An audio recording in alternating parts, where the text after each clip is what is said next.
All right.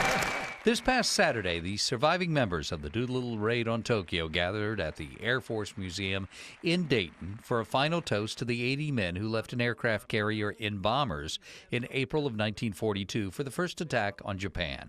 Their mission was nearly impossible, and the damage it would inflict would be minimal.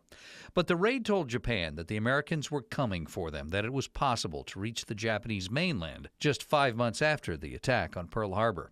It also sent a message to America that had only seen defeat since Pearl Harbor. Carol Glines is a retired Air Force colonel and the official Doolittle Raiders historian. American morale was so low from that attack that those of us that were in the service didn't believe it would be possible to retaliate. The raid has been depicted in Hollywood, most notably in the 1944 film 30 Seconds Over Tokyo. Spencer Tracy portrayed Jimmy Doolittle, whose co-pilot on the first plane to take off from the USS Hornet was Richard Cole of Dayton. Cole is one of the survivors who vividly remembers his life-changing day with Doolittle. He was very friendly. He wasn't pompous. He called everybody by their first name.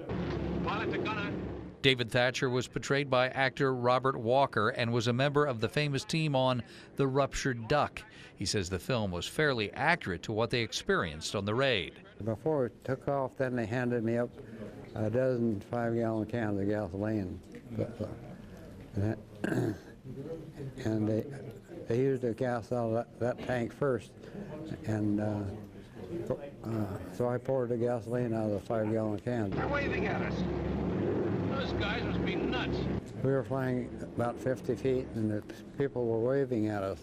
And we were flying so low I could see the expressions on their faces. They were cheering. With their age and health, they know they likely won't be getting together again, so it was time. They wanted to toast one another before their numbers slipped to one or perhaps none.